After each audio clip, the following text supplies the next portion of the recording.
Baby, yeah, you know I'm in my body today. Hit the bitch, told her come through on a Saturday. Run it up, baby, yeah, the faster way. Greatness come with patience, so you know that I had to wait. Ooh, baby, yeah, you know what you do to me. And you know Andy Dalton. Okay, so Andy Dalton just came in for the injured Dak. I'm sure you guys have all seen Dak and everything that Dak has done for the Cowboys.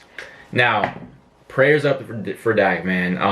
I really feel that Andy Dalton is going to come in and do the exact, well, not the exact thing, but something similar, because I feel like Andy Dalton he's led playoff teams before. He's had really good seasons with the Bengals before. The Bengals. Yes, he's taken the Bengals to the playoffs before. So I really feel like this team could really rally around Dak's injury, because you know what? I did see something after Dak got hurt. I really saw that Cowboys team look different. Even though they didn't have their star quarterback, I feel like they became a team again. I feel like guys started really stepping up to the plate and not really relying all on Dak anymore. I really feel like that team is really going to help Dalton, and that's why you need to pick up Andy Dalton right now for waiver wires, hands down, because he's definitely going to put up some really good numbers, and you guys are really going to benefit from having Andy Dalton as your quarterback right now, because hands down, the #1 waiver wire option to have. He's the guy, because, bro, Andy Dalton is going to light some stuff up. He's definitely going to light some stuff up, and I really believe that Andy Dalton is going to do really, really good, like extremely good. And I'm really here for what he's going to do, because, bro, Andy, he has some stuff with him, bro. He's got something. I really believe that he has something. So, that being said, Andy Dalton should be your #1 waiver wire pickup, because, bro, like, also, not to mention, he's been in this type of situation before, okay, where he's had a good team. Actually, this may be the best team that Andy Dalton's ever had, and he's taken worse teams to the playoffs. So, what makes you think that Andy Dalton, a couple years removed from a playoff run, can still not take this team to the playoffs? I really think that. And it's not like Andy Dalton got carried or anything. He was a part of those teams. He was a good factor. Like, we're forgetting this guy has had Pro Bowl seasons. He's made the Pro Bowl. Like, I know people try to disvalue the Pro Bowl, but you know who deserves it and who doesn't. I think Andy Dalton deserved those Pro Bowls. So if you're adding a guy like that in that offense, Mike McCarthy, he knows what he's doing. He's a good coach. He just needs time to really settle in. So if you have a guy of Mike McCarthy's stature coaching Andy Dalton in that type of offense, yes, CeeDee Lamb, Amari Cooper, so many weapons. Yes, Michael Gallup. So many weapons, bro. So many weapons. I'm so excited to see what he's going to do, because, bro, Andy Dalton can be a real threat. I really think that he can be a true threat to anybody in his way. He's going to be really nice this year. And he could really help you for your fantasy team. Hands down, he's going to help you. So if someone dropped Dak, or if it's not a team quarterback, if you can pick up an Andy Dalton, he's going to be really beneficial for you. And I think he's the #1 absolute waiver wire pickup, hands down. He's going to be really freaking good. He's going to be so good for you.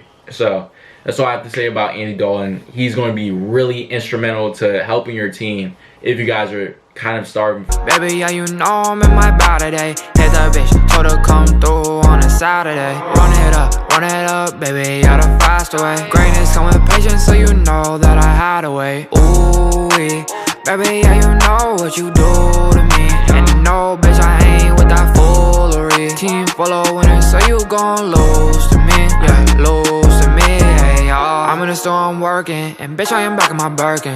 All the gas, I'm swerving, and these people be plotting and murdering. First time in your career, in a while that you haven't been the starter. What's it been like going through camp so far, and what's your relationship been like with Dak Prescott? Yeah, this is definitely a transition for me. You know, starting the last 9 years of my career, and but for me, you know, I'm excited about the opportunity of being here. Dak's been great. You know, ever since I signed here, you know, I feel like our relationship has just gotten better and better, and we've gotten to know each other really well, and it's been a fun working relationship. And so I've told him I'm here to help him and serve in any way that I can, and just kind of bring my experience to the quarterback room. And so I'm excited about the opportunities that we're going to have this year. This might be a tough question to answer, and I'll appreciate if you don't want to give me a single answer, but who is the best backup quarterback you had when you were a starter in Cincinnati in terms of just helping you prepare, being a sounding board, being everything that you needed him to be? Yeah, you know, I was fortunate. I had several really good ones. You know, I started off my year with Bruce Gradkowski.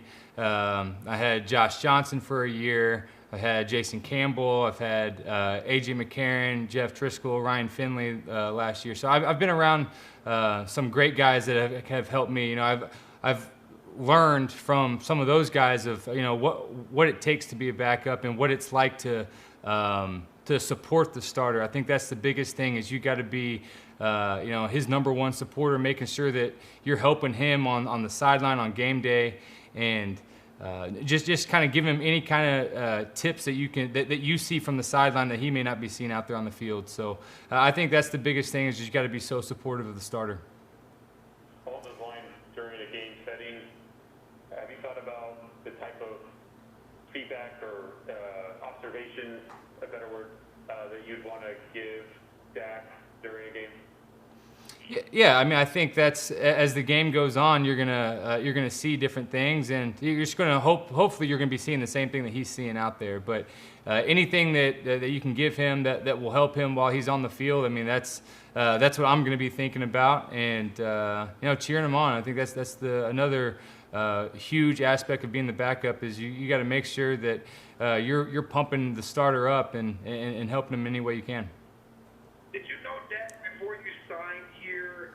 What kind of relationship do y'all have, and when did you initially talk to him? Because I know he was, you know, doing his boycott of the off-season program. Did y'all talk during the off-season, or since y'all got the training camp? Yeah, as soon as I signed here, I sent him a text and just said, hey, I'm here to support you in any way that I can. And so that was, I had been around him one other time. We were at a Pro Bowl together too. And so I had met him before, but we didn't really know each other well. And then just with being in here in Dallas, and we threw together some in the off season, and got to know each other you know, pretty well then. And then it's been nice being back here and being in the same room with him and watching him work.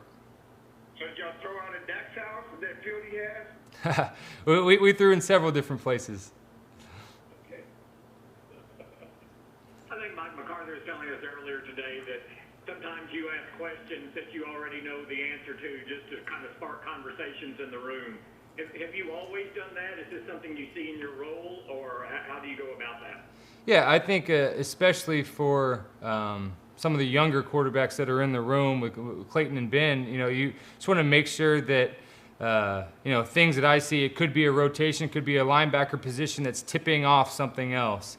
And so, you know, it may not be covered or it may not be said in the meantime, but it's something that I would be thinking about. So I just kind of bring it up and, hey, what do you see here? What's going to happen next when this happens? And so I think that just comes with the experience of playing, you know.